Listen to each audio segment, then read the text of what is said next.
Beneath the Shadows is the story of Grace Lockwood, who comes to the North Yorkshire moors from London with her husband Adam and her baby daughter Millie. They have come to start a new life, but sadly a week later Adam vanishes, leaving Millie on the doorstep. The main bulk of my story picks up a year after that, when Grace returns to the cottage with Millie. She's trying to tie up loose ends, almost resigned to giving up the search for Adam, but not quite, still looking for answers. Soon after she returns, she's drawn into the superstitions of the village. She meets the locals, who all seem to have secrets of their own. As Grace gets closer to the truth, she realises that she's actually caught in a race against time to get her and her daughter away from a real danger. My personal association with the moors goes back about 15 years.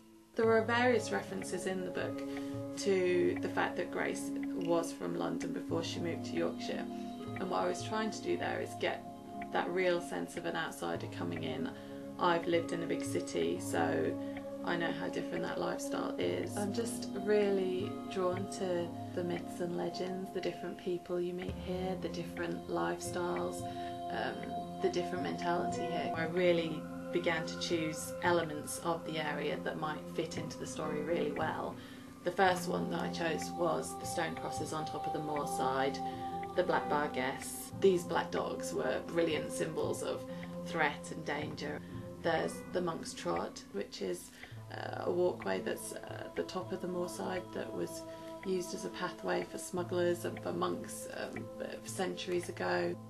The Hand of Glory in Whitby, and also witching posts. I was using some of my favourite Gothic stories and working with them. I incorporated elements of Rebecca, which is referenced in the text. Wuthering Heights, Hound of the Baskervilles there and there too. And then the Whitby connection is of course Dracula.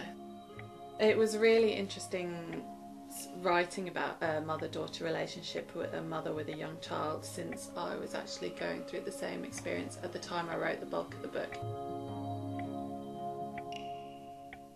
She has broadened my emotional horizons tremendously. I was really able to identify with what Grace might feel and how she might cope with bringing her to such an isolated location, how that might prey on her own fears, heighten her sense of paranoia, so that, I'm sure, has added another dimension to this story too.